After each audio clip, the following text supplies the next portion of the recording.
first El and then the conflated El and Adonai, had a wife named Ashera.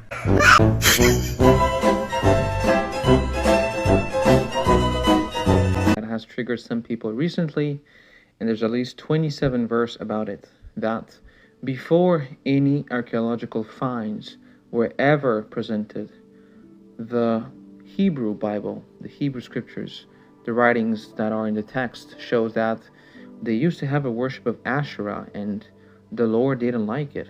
And they're telling that don't do that. This is not what the Lord wants.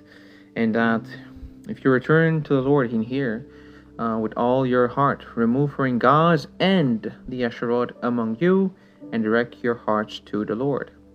So even before any archaeological finds were done in the past years, and they came with this conclusion, because there is this altar that has the Yud He Vav He and wife Asherah next to him,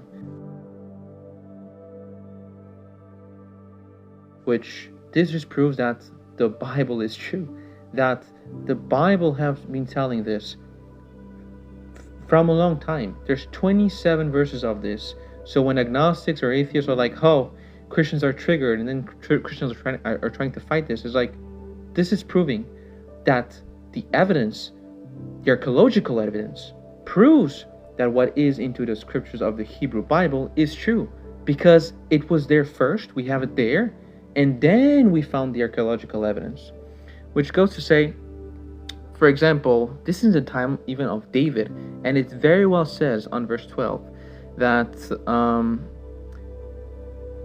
he expelled the male shrine prostitutes from the land and got rid of all the idols that his ancestor had made. So David here is removing all the idols that the ancestor has made. So they were all idols over there. There's much more pagan gods that were there around that time. And he even deposed his grandmother Makkah from her position as queen mother because she had made repulsive images of the worship of Asherah. Sakkar and burned it down in the Kidron Valley. So this just proves that what you have now, that people are like, oh, by the way, God had a wife. It's like, no, this just proves that the narrative of the Hebrew Bible telling that the ancestors and the Israelites, which is not new. This is not new. You have this also when Moses went to the altar to speak with the Lord, that when he went back down, they were already worshiping somebody else. They were worshiping an ox with a big red ruby in the middle of his head, which is a big stone rock. And they wanted to see a god. They wanted to worship a god that they could see. And that's the whole thing about the Israelites and all the pagans that existed over there.